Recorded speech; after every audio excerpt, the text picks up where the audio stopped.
ada beberapa hal yang mendorong gua untuk kesini. Galau kali ya mungkin. Galau. Oh, oke. 2 bulan lebih deh jobless man. 2 bulan jobless. Jobless. Dan dari situ gua belajar gimana struggle-nya jadi reception di negara orang, coy. Ini udah nggak beres. Gua start engine gua terus langsung cabut, kedengeran dari belakang. Tup. Wah, kaca belakang. Gua pikir, wah pecah nih. Dilempar coy, pakai batu. Anjing. Gua jujur aja, dulu itu bisa dibilang gua anak mami coy. Darwin itu awal-awal kita pikirnya kota apa sih ini? Terus dia screaming, dia bilang, "Welcome to Darwin, the second worst place in the world." Banyak orang lihat kerja di hotel itu harus rapi, senyum terus, kelihatan nyaman. Tapi di balik meja resepsionis ada tekanan, tanggung jawab, dan ritme kerja yang gak semua orang kuat. Hari ini gue bakal ngobrol bareng Arya, seorang WHV holder yang kerja sebagai resepsionis di salah satu hotel ternama di Darwin. Kita bahas realita kerja di hospitality Australia, pola hidup, tujuan jangka panjang, dan bagaimana Darwin membentuk cara dia melihat hidup. Welcome to the podcast, bro. Anjay, opening lu gila. Wih, apa kabar nih? Keren. Not too bad, man. Sehat? Ya kan? Wes. Good. Gue ngundang dia dari 3 bulan yang lalu. Susah banget schedule-nya, gila. Gue tahu dia kerja di hotel. Enggak, gue cuma pura-pura sibuk. Oh, iya. Karena dia kerja di hotel ternama di Darwin. Lu kerja di hotel apa nih kalau boleh tahu? Gue kerja di Hilton. Jadi gue kerjanya di Hilton Darwin yang dekat Parliament Square sana. Parliament House, sorry. Jadi yang benar-benar yang Hilton yang gede. Yeah. Kan ada 3 cabang tuh. Ada Double Tree by Hilton, Hilton Garden Inn. Gue yang di Hilton Darwin. Yang istilahnya Hilton yang utama, yang di Darwin yang gede. Ya. Siapa yang gak kenal Hilton tuh? Gila. Pressure-nya juga coy. Oke. Nanti kita masuk ke situ ya. Boleh. Ya, gue pengen tarik mundur dulu nih. Jauh sebelum ke Australia. Jadi sebelum ke Australia itu Arya tuh dulu kayak gimana dan apa yang membuat atau memotivasi lu pindah ke Australia? This is the most tough question actually. Okay. Gue jarang ya jawab pertanyaan-pertanyaan kayak gini. Jadi karena menurut gue ada beberapa orang yang punya tujuan beda-beda. Yeah. Jadi mereka kesini untuk karir, mereka kesini untuk mungkin pengalaman, cari duit kan. Gue juga seperti itu, sama seperti mereka. Cuman ada beberapa hal yang mendorong gua untuk kesini. Galau kali ya mungkin. Galau. Oh, oke. Jadi ya kurang lebih seperti itulah. Gua ada pengalaman sedikit buruk dengan relationship perjalanan gitu relationship. ya. Oh, oke. Jadi ya dulu gua orang biasa, sekarang juga orang biasa-biasa doang ya. Maksudnya kalau gua sebenarnya tinggal di Bali, hidup di Bali. Jadi gue udah kerja kurang lebih 7 tahun di Bali, di hospitality juga. Oh, oke. Jadi hidup gue bisa dikatakan sudah aman sih, bukan kaya ya. Di sini bukan kaya, jadi aman sih. Kalau untuk seorang gue yang waktu itu mungkin kurang lebih umur masih kira-kira 25 tahunan. Dengan penghasilan kerja di hotel, itu udah cukup sebenarnya. Kalau mau slow living gitu di Bali, udah cukup. Maksudnya udah untuk nabung udah ada, untuk orang tua juga udah ada. Yeah. Sebenarnya udah cukup. Cuman ya satu hal ini yang buat gua kayak I have to leave this country. Tapi menarik sih. Menarik itu maksudnya lo kan punya kejadian yang sangat berat tuh kan. Kayak the lowest mungkin ya. Berat, serem banget ya. Mungkin the lowest part of your life gitu kan. Mungkin itu titik nol gua sih. Iya, titik nol. Tapi maksud gue outputnya tuh jadi bagus karena lo punya motivasi yang tinggi dan itu bikin lo punya unlimited energi. Akhirnya lo mau survive ke luar negeri. Tapi pertanyaannya kenapa Australia?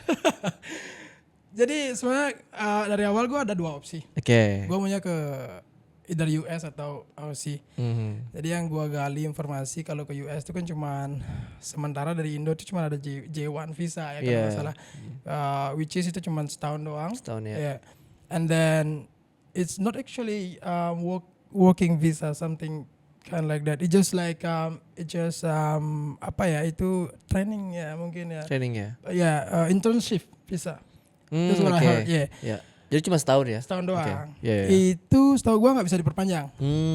Karena apa ya, gue pikir I have to leave this country for a bit quite long, you know. Yes, okay. 1 year is not gonna work for that. Jadi gue pikir gue harus kayak pergi agak jauh dan agak lama nih gue pikir. Dan gue searching, tanya-tanya teman. Terus ternyata ada nih WHP. Oh, oke, what is WHP? Gue cari tahu sendiri. Dan kebetulan beberapa teman gue udah ada yang berangkat. Gue benar-benar nggak tahu dia pakai visa apa dan gimana caranya. Cuman itu karena dorongan dari tadi ya, masalah itu ya. Jadi gue ke-trigger untuk udahlah cari informasi. Terus gue kumpulin paperwork semuanya segala macam. Terus gue apply dan akhirnya gue dapat ya. Jalan. Ya, oke, I see. Jadi itu jadi bahan motivasi lo untuk grow. Iya, benar sih. Iya. Tapi ketika lo di sini dan capai dan achieve dorongan lo untuk ke Australia, itu mengobati rasa quote and quote sakit lo nggak? It's help a lot. Really? Benar. That's Jadi karena di sini tuh gue memang benar-benar belajar hidup sendiri yang bisa dibilang latar belakang gue ada keluarga yang lengkap, jadi semua nyokap bokap masih ada, saudara-saudara. Jadi gue yang kayak gue anak paling kecil, jadi gue yang dapat support yang full banget ya. Semuanya dapat lah gitu ya. Jadi semuanya dapat lah. Jadi itu tuh yang kayak juga membuat gue bersyukur ada di sini karena benar-benar kayak belajar hidup sendiri tuh it's much different. Berarti harusnya cukup dengan background lo jadi seorang anak terakhir nih, ya kan, anak bungsu berarti ya. Lo di support, di provide semuanya ada segala macam. Jadinya harusnya lo cukup berat dong hidup sendiri di sini. True man, is it true? So it takes me like bisa dibilang gua tuh bukan settle ya, maksudnya aman dalam artian gua tuh udah nggak benar-benar punya rasa takut gitu ya untuk merantau sendiri. Itu kurang lebih 3-4 bulanan lah setelah gua merantau. Oh jadi I have to do these things, this and then I have to done this. Okay. Itu kayak semuanya tuh gua belajarnya otodidak. Ketika gue sendiri di sini kan, jadi gitu. Jadi learning by doing ya. Learning by doing. Nah, lo kalau tadi mention lo bisa survive dan figure out things itu dalam 3-4 bulan. Lo masih ingat gak momen 30 hari pertama lo di Australia? Oh my god. Nah, coba ceritain deh. It sucks man. Come on. Iya. Jadi gue tuh tahun pertama, maksudnya dari visa gue tuh granted. Gue mutusin langsung terbang ke Melbourne. Jadi Melbourne is the first place, man. We are all do, Yeah, because it's the most. I mean, semua orang juga mimpiin untuk datang ke Melbourne kan, gaya-gayaan keren di city, big city, man. Exactly. You know what I mean? Jadi gak terbang ke Melbourne. Kebetulan gue ada teman juga di sana. Kita ketemu di sana, jadi gue hidup sama dia kurang lebih kayak 6 atau 7 bulan ya, kayak kurang lebih untuk di Melbourne karena kebutuhan payslip. Jadi gue harus terbang ke tempat lain, which is Darwin. Melbourne, jadi waktu di Melbourne itu struggle man. Okay. It's hard to say. Tell me, come on. It's like gue tuh 2 bulan lebih deh jobless man. 2 bulan jobless? Jobless. Shit. Kurang lebih gue hampir habisin uang 4.000-an. Dan itu tuh nguras tabungan banget kan? Nguras banget. Gila banget. Gila, itu benar-benar gila sih. Gua datang ke sini bawa nggak terlalu banyak sih. Ya kurang lebih lebih dikit lah daripada yang gua spend. Pokoknya uang gua udah hampir habis. Ya, kan kita kan kalau mau sini deposit harusnya 5.000 kan. Kurang lebih. Berarti lo habis 4.000, which is 1.000 lagi. Hidup kurang lebih 2 minggu lagi. 2 minggu lagi. Oh gila, berat. Gua benar-benar struggle di sana karena kebetulan gua nyampenya itu winter kan. Jadi winter kerjaan di Melbourne susah coy. Apalagi WHP holder kan. Kita struggle juga untuk cari kerjanya waktu itu. That's crazy, gila. Yeah man, 2.5 months kurang lebih. Jadi cuman gue putar otak juga di sana. Gue putar otak apa sih yang bisa gue lakuin. Sementara kerjaan belum ada. Tapi gue udah apply tuh. Maksudnya tau lah ya kita jurus-jurus WHP kita kan bawa CV kemana-mana, jalan-jalan, terus gue baik door to door ya. Door to door. Gila. Semua gue lakuin waktu itu. Terus masih tetap struggle sampai masuk bulan kedua. Gue ada tuh challenge kerjaan di boleh mention nggak namanya? Boleh. Pullman Albert Park yang di apa namanya di Melbourne, ada di Albert Park ya. Iya. Albert Park dekat ya yang di Itu langsung sebelahnya dapat Albert kerja Park. di Pullman ya? Langsung. Bukan, jadi itu tantangannya. Jadi Oke. mereka nge-hire gua, cuman gua harus ada SIM Victoria coy. Karena waktu itu gua di-hire-nya sebagai bell driver. Oke. Which is yang lu tahu, nyetir di Melbourne itu is not easy. Beda right? banget. It's so much different. Jadi dari Indo untuk apa namanya terbiasa nyetir di Melbourne tuh challenging. Dan gua tuh sebenarnya punya udah bikin dari sebelumnya international SIM, like international license. It doesn't work, man. Nggak bisa di-convert. Nggak bisa. Dia bukan nggak bisa di-convert. Bisa mereka nggak nerima ya. Nanti gue takut salah jelasin. Entah kenapa international license itu nggak bisa digunakan. Nggak bisa. Jadi lu harus bikin SIM Victoria. Iya, gue harus convert SIM Victoria. Yang mana itu harus dari awal. Jadi Tes. gue harus tes. Bukan tes dulu. Jadi gue harus ambil course dulu untuk nyetir di city. Karena emang benar berlibat banget kan di kota besar kan. Iya. Terus gue ambil course kurang lebih mungkin 1 bulanan. Terus baru gue ambil tes license-nya sendiri itu. Yang mana tuh ngabisin banyak duit men, lumayan men. Kurang lebih kayaknya gue habis 1.000 deh. Kalau gue gak salah waktu itu. Cuman untungnya gue banyak-banyak bersyukur sih. Jadi gue ada teman di sana. Panjang sih ceritanya kalau gue boleh refresh sedikit ke belakang. Gue tuh ada usaha. Sebelum gue tinggal ke Australia itu gue bikin usaha kecil-kecilan lah. Kayak jasa gitu di Bali. Terus karena gue rasa usahanya udah jalan, terus gue udah siap gue tinggal, usahanya masih jalan, itu kayak usaha penyewaan kendaraan untuk para turis ya yang datang ke Bali. Iya. Terus untungnya ada salah satu turis atau tamu gue tuh yang benar-benar nyantol sama gue, jadi kita ngobrol nyambung. Dia kebetulan dari Aussie dan kebetulan dia dari Melbourne coy. I have no choice.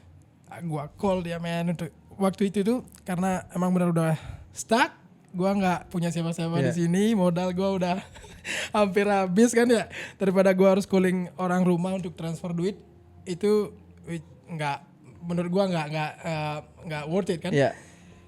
Jadi gua minta tolong sama dia, gua telepon dia, terus dia benar-benar kayak welcome banget, dia bantu gua banyak hal. Gua tuh waktu itu gue disuruh main ke rumahnya dia sejam dari dari Victoria. Di dekat airportnya kurang lebih 45 menit atau sejam lah. Gue dipanggilin Uber sama dia, difasilitasin men. Sampai gue di tempatnya dia, terus kita ngobrol-ngobrol. Gue dibantu dengan sedikit uang juga. Terus gue kerja dikit sih di gudangnya dia. Dia kayak punya usaha barang-barang untuk hiking ya, untuk mendaki. Segala perlengkapan kayak tas lah, apalah, sepatu lah segala macam. Cuman waktu itu dia emang lagi nggak hiring. Dia bilang sama gue kalau gue lagi butuh, pasti gue cari lu lah, gitu. Gue bantu lu. Dan gue nggak bisa bantu banyak. Mungkin yang gue bisa bantu bikinin lu SIM ini. Jadi license pure man, 100%. Dia yang bayarin semua. Gue bersyukur sih. Mark, thank you very much. Kalau boleh tahu lu bilangnya bilang apa ke dia tuh? Karena kan itu butuh, gue bilang gak ya segala macam kan, pertimbangan semuanya. Gue lebih ke dia kan udah teman, tapi cuman dia udah jaraknya, maksudnya lumayan berumur ya. Kayak dia tuh udah kayak bapak sih, umur bapak gue ya mungkin ya, bapak gue. Cuman gue masih punya relation yang bagus sama dia, masih nyambung ngobrolnya. Jadi gue udah curhat udah kayak sama orang tua dah. Udah gue gak punya siapa di sini, gak ada yang bantu. Udahlah ini pilihan terakhir gue curhat. Struggle gua gimana gini. Terus dia juga dia suka orang Bali sih betulnya. Dia suka orang Bali. Dia masih sering ke Bali juga. Dan kemarin juga ke Bali, gua kasih free rent motorbike. Udah berapa bulan? Sebulan 2 bulan terserah. Gua kasih dia free. Maksudnya itu wujud syukur gua, wujud terima kasih gua. At least gua bisa ngasih sesuatu juga sama dia karena dia udah ngasih banyak sama gua. That's nice. Itu. Terus dia bayarin itu, singkat cerita, dapatlah tuh kerjaan gua. Terus jadi bell driver gua. Gua pikir kayaknya seru nih kalau nambah-nambah kerjaan kayak orang-orang yang gue lihat. Mereka nggak ada yang cukup kerja satu kan kalau dari Australia kan. Challenging dia challenging dirinya sendiri untuk dapat kerjaan lebih kan karena itu ya tujuan mereka. Jadi gue mikir coba cari-cari kerjaan lagi. Terus ketemulah gue kerjaan di Park Hyatt. Jadi itu sebelahnya Parliament House juga yang di Melbourne di Victoria. Gue keterima jadi reception di sana. Jadi dari situ pengalaman reception gue kepake karena dulu gue di Bali juga reception. Oh, reception juga, oke. Yeah. Dan dari situ gue belajar gimana struggle-nya jadi reception di negara orang, coy.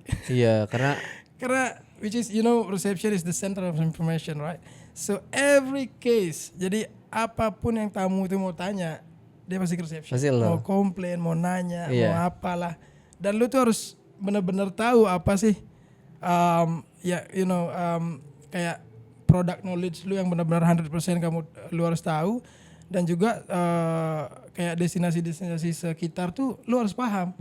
Dan sedangkan gue tuh foreigner juga gitu loh. Maksudnya gue imigran juga kan, orang luar yang nggak tahu apa-apa. Dari sana gue belajar banyak. Terus akhirnya udah ada pemasukan tuh, hidup udah mulai aman lah ya. Jadi bisa bayar rent. Yang mana lumayan ya di Melbourne tuh lu tahu kan, rent lumayan mahal kan. Gua 200-250 lah. Tabungan udah mulai ada lah ya. Udah mulai ada. Oke. Terus sebenarnya gue tuh tipikal orang yang nggak pengen pindah-pindah gitu loh, nggak mau pindah, nggak mau ribet. Ribet banget kalau pindah tuh coy. Untuk settle tuh lama banget. Betul. Gue harus siapin segala macam lah, nguras uang segala macam lah. Cuman karena peraturan dari visa ini yang nggak ngebolehin kita ada di kota besar terlalu lama. Sebenarnya boleh, cuman pilihannya lu harus kerja di farm. Jadi gue bisa extend visa gue kalau gue kerja di farm. Tapi itu bukan kota banget sebenarnya. Sebabnya, ya lu harus pergi juga ke sebab kurang lebih sejam 2 jam lah dari kotanya. Cuman masih di satu area, kayak masih di Melbourne gitu. Cuma gue pikir nggak deh, kerjaan itu nggak deh. Gue cari informasi, gue cari informasi dari grup juga kan, dari teman-teman. Oh ternyata ada nih Darwin yang nggak perlu kerja farm. Iya, yang nggak perlu kerja farm, lu bisa kerja hospitality, tapi masih tetap bisa extend visa lu. Gue mikir, oke, gue searching lah. Apa sih Darwin ini sebenarnya? Ternyata men, tingkat kriminal terutama, terus panas. Right? Dan gue mikir, apakah gue harus pergi ya? Cuman ya, karena emang kebutuhan dari perpanjangan visa itu sendiri, gue putusin untuk pergi. Terbanglah gue tuh ke Darwin. Sampai di sini shock lagi gue. Bangke panasnya, minta ampun. Nggak beda jauh dari Bali, cuman agak lebih humid di sini ya. Jadi nggak ada, waktu panas tuh nggak ada udara. Lu ngerasa nggak sih? Iya. Udara, betul. Kalau lu panas masih ada angin, oke lah. Ini panas tuh nggak ada angin coy. Bahkan kalau misalnya malam nih kalau kita di Bali atau Jakarta kan kita masih adem ya. Masih ada angin-anginnya kan. Di sini malam masih panas gersang gitu. Di sini masih gersang, masih kayak lembab banget udara. Masih lu harus 2-3 kali mandi lah. Gua 3-4 kali mandi. Abis itu keringetan lagi. Walaupun ada aircon. Itu salah satu culture shock lo ya. Shock gua. Ada lagi nggak yang lain culture shock lo? Mungkin dealing sama indigenous people who hanging around the street. You know what I'm saying? Iya. Jadi itu big deal juga kali buat teman-teman yang mau datang kali ya, kalau mau ke Darwin. Jadi ya dealing with that. Itu challenging banget karena gua nggak tahu sebetulnya, especially untuk teenager ya. Kalau yang tua-tua yang udah dapat alkohol dan lu kasih rokok udah cukup, mereka terus diam, terus ngurusin hidup mereka doang. Itu aman. Tapi yang teenager ini coy, lumayan bahaya. Karena yang gue tahu juga kan, yang gue dengar nih, gue nggak pernah searching banget ya untuk ya benar-benar searching untuk jawaban ini. Katanya kita nyentuh pun nggak boleh, atau kita ngebales apapun nggak bisa. Jadi kita cuman lari atau ya udah lari doang, pilihannya lari doang. Jadi ada juga momen yang lumayan agak banget. Gue pulang kerja, boleh gue ceritain agak panjang dikit. Boleh. Gue pulang kerja, which is around like 12 o'clock at night. Jadi itu depan apartemen gue parkirnya di which is apa namanya, street of parking ya yang masih kayak di depan jalanan itu. Yes. Gue parkir, cuman gue nggak langsung keluar dari mobil waktu itu. Terus gue lihat teenager itu bergerombol kayak ada 7-10 orang mungkin. Dan I was like, what the fuck is going on right here, mate? Dia tuh senterin apa ya, setiap Mobil. jendela mobil tuh disenterin okay. gitu. Terus senterin. Mungkin dia looking something that they can steal or something. Dia cek, terus adalah momen ketika dia udah nyampe depan mobil gua nih, sebelah mobil gua. Cuman gua pura-pura kayak diam doang. Mereka nggak tahu gua dalam mobil. Terus mereka senter, muka gua lagi. Muka gua kena senter. Terus dia mereka kayak kaget gitu. Mereka agak kaget, lompat. Terus gua mikir waktu itu ini udah nggak beres. Gua start engine gua, terus langsung cabut. Jalannya. Kedengeran dari belakang. Wah, fuck.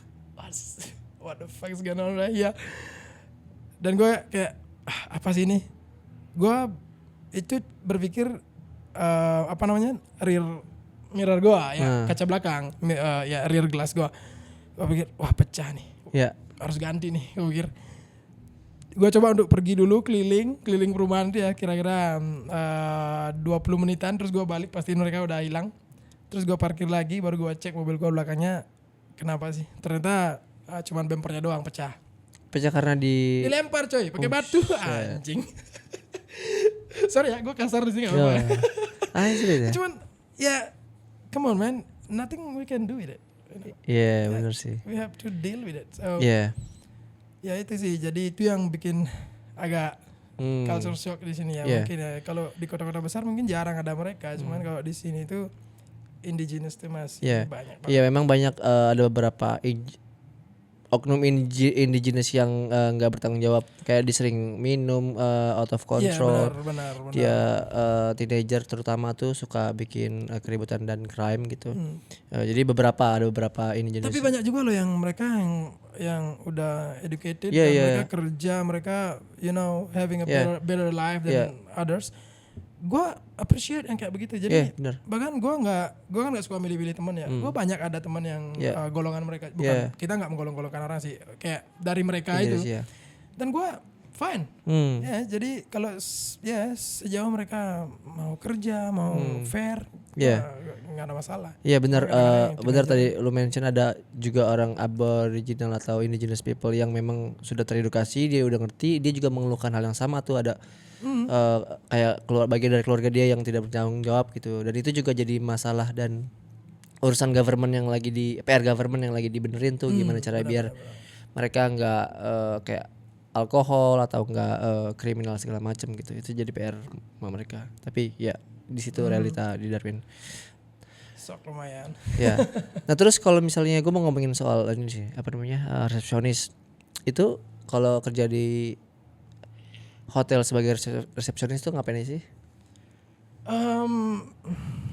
Sebagaimana resepsionis pada umumnya yang sering kita lihat tuh, tugas utama gua ya check-in check-out, sudah biasa, billing. Jadi lebih kepada administrasi sih. Jadi administrasi siapa-siapa yang tinggal sama kita. Terus yang challenging sih itu tadi. Jadi tamu itu datang kapan aja untuk tanya lo sesuatu yang random. Jadi kayak di mana sih ini lokasinya ini di mana, terus ini kalau kita main ke sini adanya apa aja. Which is lu juga bukan orang lokal yang nggak tahu gitu. Kalau waktu kerja di Bali kan kita gampang tuh, kita udah tahu nih sini lu dapat ini, lu lihat ini kelar. Cuman di sini kan ini yang benar-benar challenge. Bahkan gue waktu itu sempat mutusin untuk beli buku kecil Exmo magazine untuk ada kayak tour magazine, you know what I mean. Jadi gue baca-baca, gue pelajarin karena semua informasi itu gue perlu kan. Saat dia tanya, gue biar nggak buta-buta banget ya. Biar nggak buta-buta banget, benar.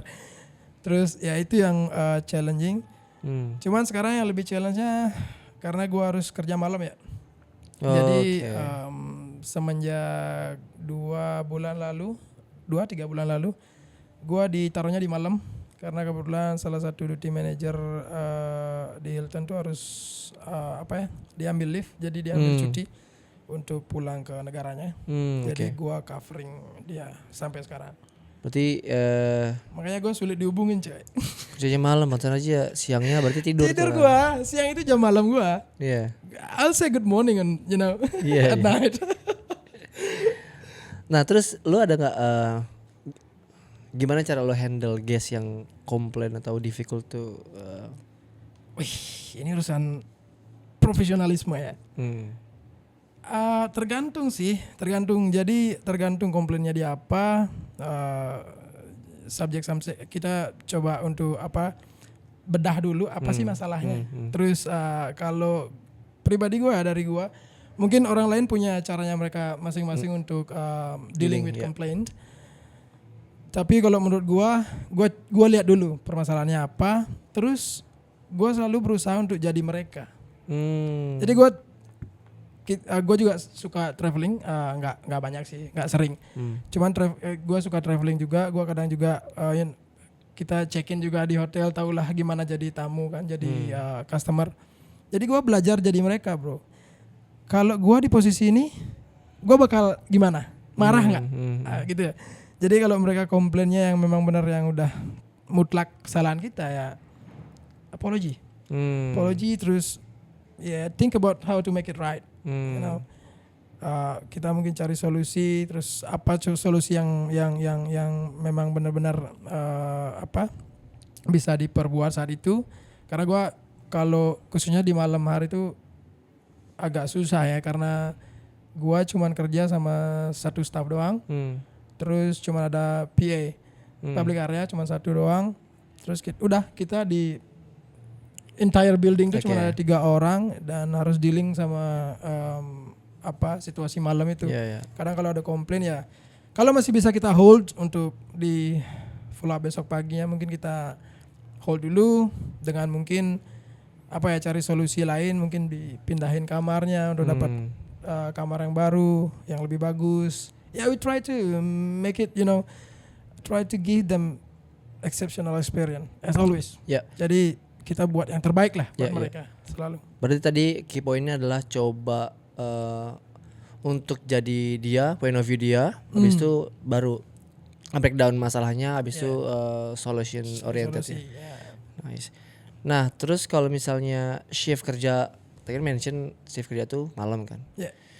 Itu mempengaruhi nggak sama pola hidup? Benar-benar mempengaruhi. Menurut gua. Jadi gua ngerasa tubuh gua tuh nggak pernah benar-benar 100% fit ya. Jadi kadang kebanyakan kayak kalau lu begadang semalam itu recovery-nya lama coy. Mungkin 2 hari ya. 2 hari lu baru bisa kayak ngerasa bugar lagi gitu loh. Kalau gua. Jadi setiap malam tuh makanya pulang dari tempat kerja, apalagi tidur juga challenging juga, tidur di siang hari kan. Kebetulan sebelah apartemen gue lagi ada project tuh. Gede banget apartemen anjing. Setiap pagi dam. Wah, susah. Challenge banget gue tidurnya. Jadi solusi gue ya pergi gym. Jadi semenjak 2-3 bulan ini gue kembali rutin lagi ke gym, yang mana udah gue dunia gym ini lumayan lama gue tinggalin sebelumnya, hampir 1,5 tahun ya semenjak gue di Australia. Cuman gue kembali lagi untuk ngebalancing hidup gue, karena gue minum, gue ngerokok juga.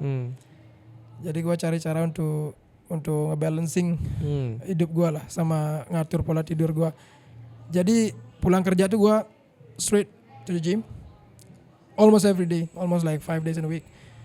Jadi gue pulang kerja jam 6 pagi, gue langsung lompat gym jam 7 sampai jam mungkin kurang lebih jam 8, jam 9. Terus gue balik pulang, udah benar-benar capek, take a shower and then straight to bed.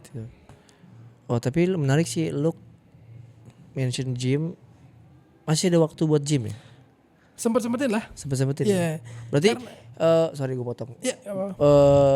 Seberapa penting lu jaga kesehatan kayak gym atau exercise? Wah, lumayan penting kalau gue emang nggak ada target tersendiri untuk gym ya. Harus ada kayak target untuk jadi bodybuilder yang gede-gede. Emang nggak gue nggak ada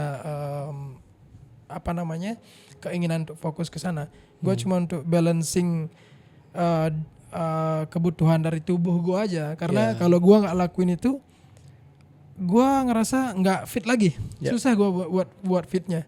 Dan dari pola kerja juga gue bukan someone that really pushing myself to work. Like you know, most of WHV holder dia tuh kerja kayak you know, kerja bagai kuda kan. Kerja double lah, pagi sore lah. Jadi kalau menurut gua nggak pushing myself. Kalau ada kerjaan, oke, gua ambil. Kalau nggak maksa-maksa banget gitu loh. Jadi kalau nggak ada kerjaan, oke, gua kerja satu doang cukup. Full timer di Hilton gua cukup. Terus ya ngebalancing hidup gua dari dalam juga. Jadi kalau untuk kesehatan kan juga investasi, Bor. Masa depan. Bersih. Jadi harus sih menurut gua mungkin seminggu 3 kali at least you have to go. Oke. Kalau misalnya gue cari jawaban yang paling jujur nih, lu pernah nggak ngerasa capek terus kayak gue pengen berhenti nih? Sampai di titik ini sering sih. Jadi maksudnya apa sih sebenarnya yang, karena menurut gue dari beberapa masukan orang dan you know Wisman mana tuh 3722 ya.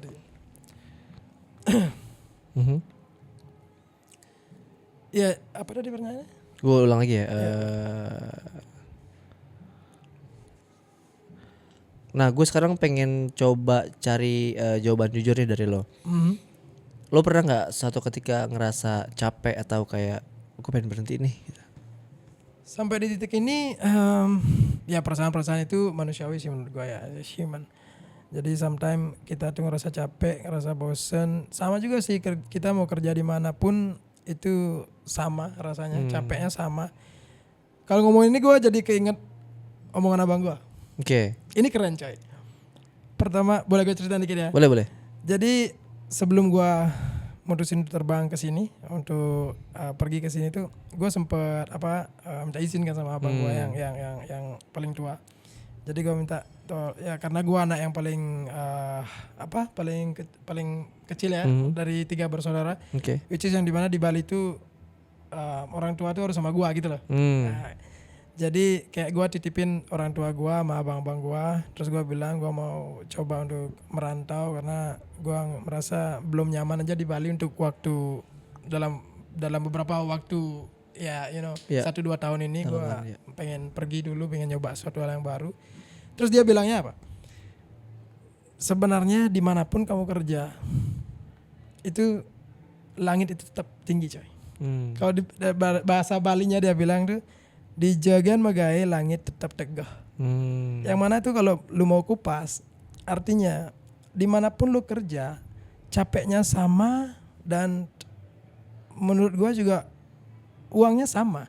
Lu kerja di Bali dengan penghasilan oke lah let's say 7-8 juta sebulan, pengeluaran lu dikit kan. Oke, lu kerja di Australia which is bisa cetak money untuk berapa puluh juta ya mungkin ya. Tapi pengeluaran lu sama juga. Juga gede juga. Memang ada maksudnya chance untuk nabungnya itu lebih gede. Cuman capeknya sama coy. Jadi enggak ada beda menurut gua. Sama aja. Oke sih. Berarti total lo tinggal di Australia udah berapa lama tuh? Hampir 3 tahun gua. Hampir 3 tahun. Nah, menurut gue 3 tahun kan cukup lama lah ya kalau bisa dijalanin ya di Australia ya. Lumayan. Cuman gue tetap pengen disclaimer dulu ya sama abang-abang kalau ada suhu yang udah di Australia lama-lama kan. Kita nih anak kemarin sore kan. Cuman kebetulan aja diundang di podcastnya Anytime Studio nih, eksklusif nih. Nah, tadi kenapa gue bahas itu tuh, gue pengen nanya 3 tahun di Australia kan. Apa yang berubah dari Arya yang dulu sampai yang sekarang? Apa ada perbedaan nggak tuh? Lumayan banyak sih. Gue jujur aja dulu itu bisa dibilang gue anak mami coy. Apa-apa mama kan. Sekarang way much more better because I used to decide something with myself. Jadi gue mutusin apa-apa itu sekarang sendiri semenjak gue merantau kan. Jadi ada masalah yang cukup besar gue selesaikan sendiri. Ya lebih kepada pengambilan keputusan sendiri sih, pendewasaan ya. Jadi gue sekarang lebih kalem aja sih menurut gue, lebih kalem, lebih oke lah kalau ada masalah ujian, oke, cobain lah. Kalau ada cobaan ya dicobain. Berarti lebih dewasa dan lebih wise ya ibaratnya. Ya mungkin bisa dibilang kayak gitu ya. Berarti dengan kata lain Australia ngerubah lo ya, tapi jadi lebih baik. Bisa dibilang seperti itu. Oke. Ya. That's good. Nah, sekarang kalau misalnya lo kan tadi mention kerja di resepsionis sudah cukup lama, terus sekarang shiftnya night time kan? Yap. Kerja di malam hari dan di resepsionis itu akan jadi jangka panjang apa cuma kayak batu loncatan nih sekarang? Ya jadi kalau menurut gua sementara aja sih. Jadi lebih kepada penyesuaian aja karena kebetulan mereka lagi butuh orang, butuh duty manager malam. Jadi gua cuman shadowing aja sementara di sana untuk beberapa saat. Mungkin setelah itu apa ya? Gua pengen nyoba sesuatu yang lain sebenarnya. Keluar dari hospitality. Gua penasaran juga sih. Oh iya. Ya, ada gua dengar beberapa teman yang kayak warehouse lah. Oh iya. Ya kan? Keren kan? Dia nyetir forklift kan. Forklift, oke. Keren gue pikir keren juga dan uangnya lumayan banyak juga. Maksudnya lumayan oke. Iya. Kalau untuk labor kayak begitu. Yang kita tahu kan kalau di Australia tuh labornya yang luar biasa kan. Iya. Jadi kerjaan-kerjaan yang cenderung kayak begitu tuh, kayak benar-benar labor tukang yang tukang proyek ya kalau di Indo, gajinya kan lumayan. Iya, betul. Ya. Gue pengen nyoba bukan kerjaan yang begitu yang 100% untuk di lapangan gitu sih. Gue pengen nyobain di administrasinya kan, karena background gue administrasinya. Jadi gue pengen coba untuk apa mungkin di finance-nya atau apalah. Jadi Cuman belum tahu sih. Ya jadi di warehouse tapi administratifnya. Mungkin administratif. Oke. Nah terus kalau misalnya melihat 5 tahun ke depan seorang Arya tuh akan ada potensial balik Indo apa stay di Australia permanently? This is the most hardest question actually. Apa ya? Karena udah kelamaan di sini, Soy. Jadi mungkin 3 tahun itu bukan waktu yang singkat kan. Iya, jadi karena udah kayak kebiasaan. Gue juga pulang Indo, kayak pulang Bali tuh 2-3 minggu, sebulan itu gue ngerasanya gue harus pulang. Kesini tuh pulang, coy. Mungkin gue kegeeran kali ya. Maksudnya baru 3 tahun juga udah kayak orang, rumah gua nih. Kayak udah rumah lu aja. Kayak udah PR aja lu. Sampai gue merasa kayak gue harus kesana kerja gitu lah. Jadi di mindset gue harus kesana kerja. Kalau gue liburan begini ngabisin ini duit. liburan berarti ya, Bali tuh liburan. Liburan ya? Jadi kan. Liburan ngabisin duit gue harus balik nih kerja gitu. Jadi apa ya? Jadi itu yang bikin gue kayak udah terlanjur di sini, kemungkinan sih masih belum tahu sih kalau mungkin student. Karena kebetulan visa gue udah mau habis juga sih. Jadi tahun depan visa gue habis, kurang lebih Maret juga, kurang lebih. Jadi let's see, kalau gue masih ada cukup tabungan, mungkin gue student. Tapi pengennya tinggal di Australia long term lebih lama. Ya mungkin kalau ada kesempatan yang lebih mudah mungkin. Untuk tinggal lebih lama, gue pasti tinggal lebih lama. Tapi tadi lo menarik mention kalau misalnya ke Bali tuh lo bilang liburan dan lo selalu kepikiran untuk balik ke Australia itu kayak ibaratnya rumah. Nah, gue punya pertanyaan. Ketika lo balik ke Bali nih, apakah ada perbedaan tuh rasanya kayak gue kesini bukan balik ke rumah tapi liburan gitu? Ada perbedaan nggak? Lumayan sih, maksudnya gimana ya?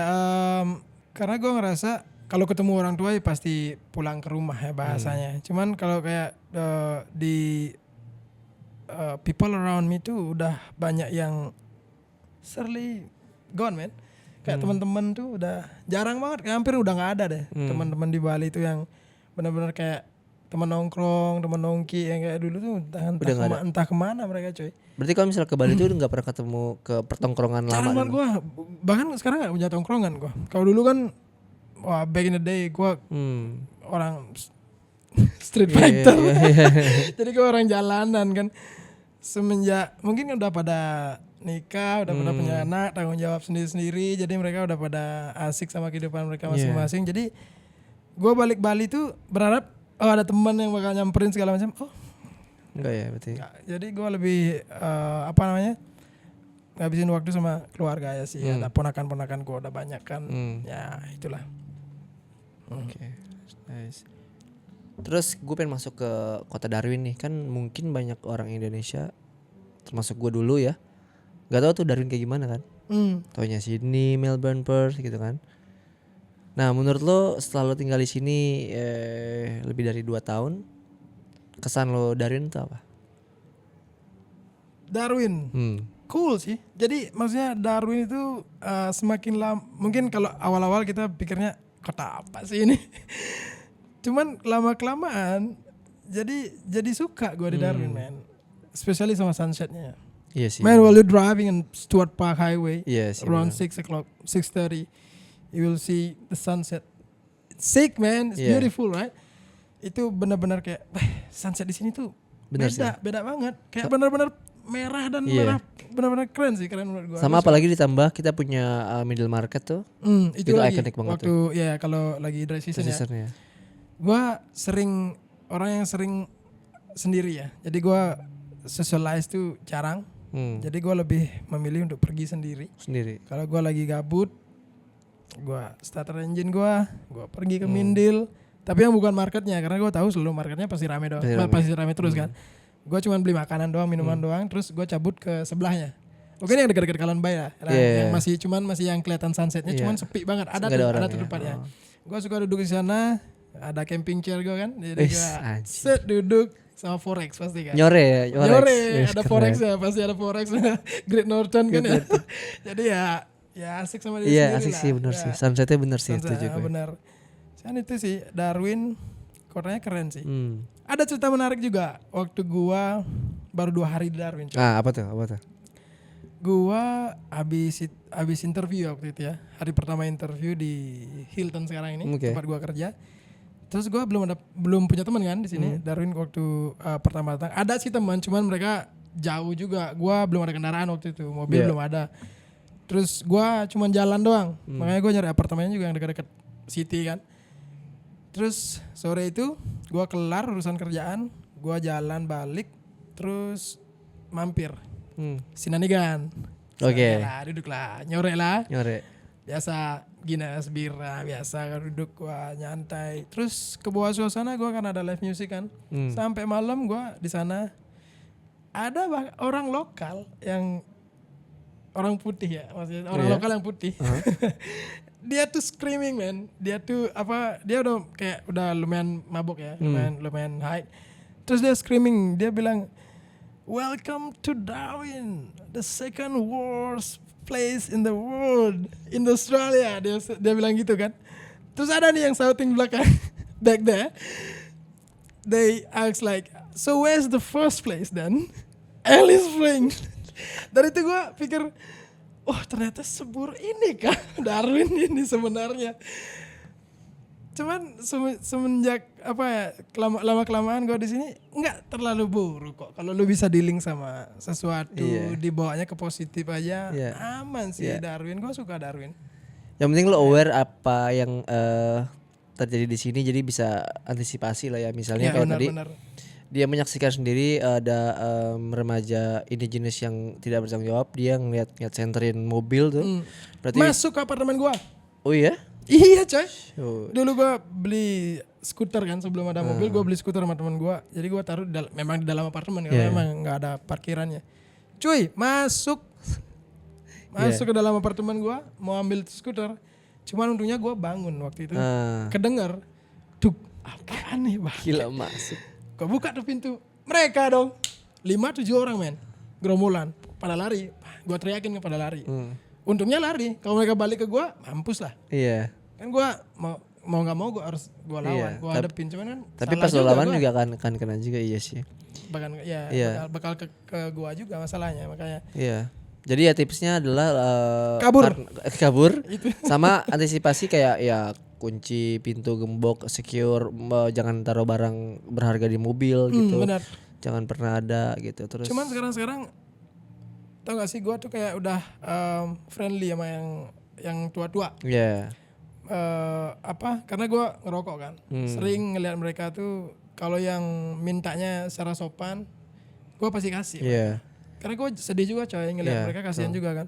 Jadi mungkin kita bahkan ada suatu momen kayak gue, udahlah rokokan bareng sama Nija, Iya. bikin kawan kita. Iya. Jadi ya duduk santai rokokan sama mereka. Kalau mereka cenderung ya, kalau orang-orang mereka itu kalau lu tanya, kalau lu duduk bareng sama mereka terus lu nanya serius bagaimana histori dan bagaimana kehidupan mereka tuh, mereka jawabnya tuh normal coy. Maksudnya mereka jawabnya mereka bakal cerita panjang lebar sama lu kalau lu mau tahu. Iya benar sih. Ya biasanya kebanyakan tuh kalau misalnya, jadi jangan kaget kalau misalnya ke Darwin tuh ada orang-orang yang udah cukup misalnya Sorry, gua minum ya. ya silakan, berumur gitu yang udah tua, ini jenisnya tuh di pinggir jalan duduk rokok, ngobrol-ngobrol segala macem gitu, dia mostly chill gitu aja gitu, jadi jangan kaget. Benar.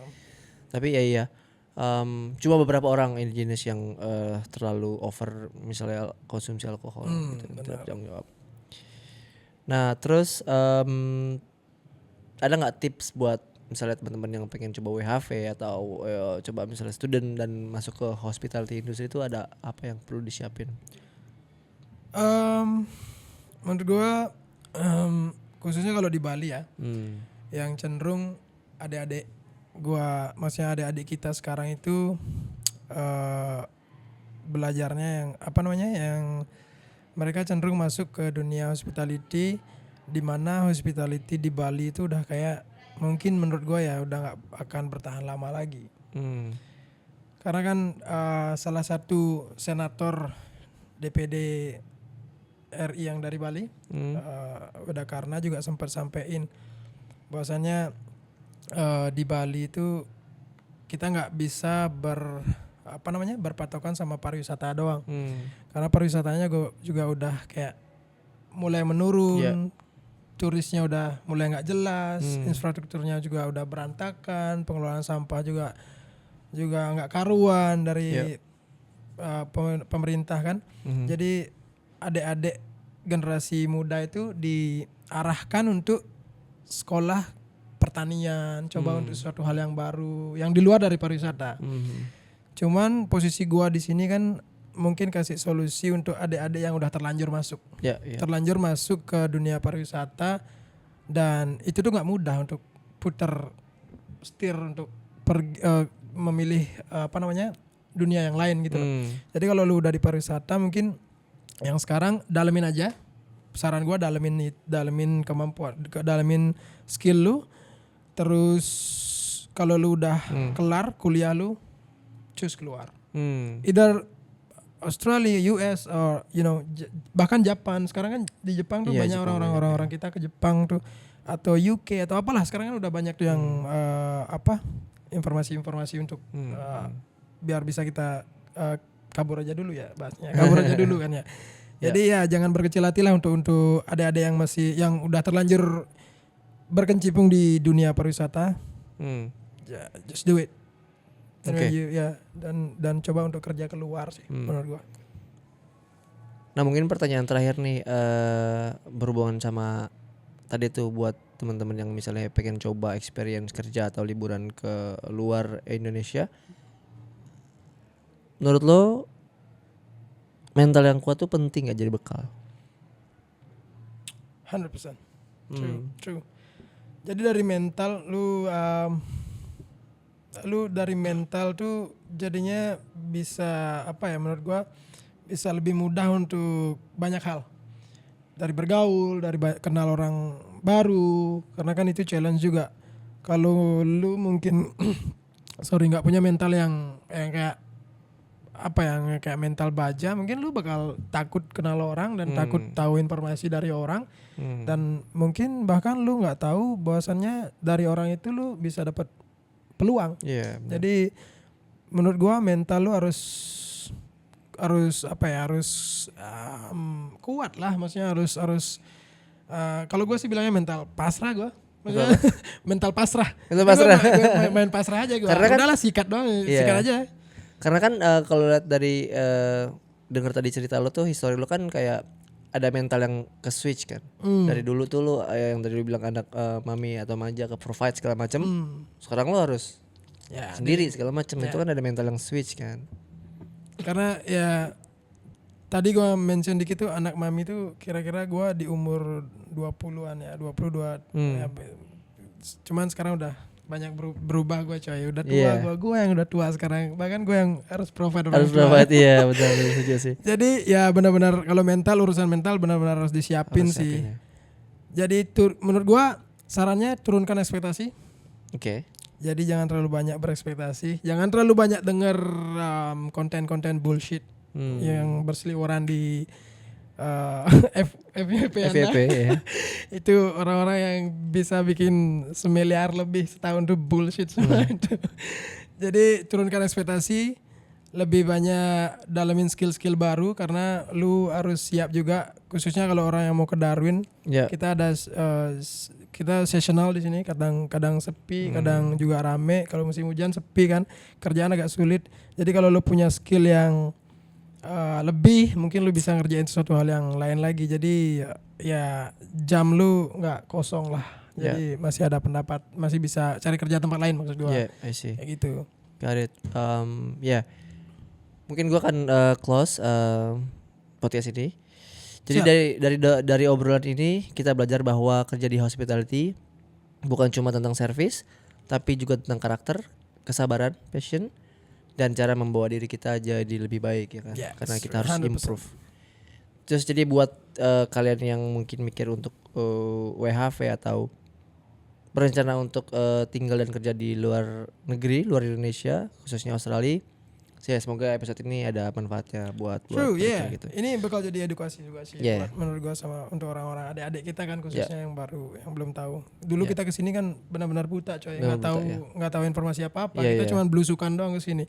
Jadi sekarang semoga podcast ini bisa menjadi manfaat buat mereka. Siap. Thank you anyway, Arya. Cheers mate, thank you mate. See you on the next episode guys. Thanks.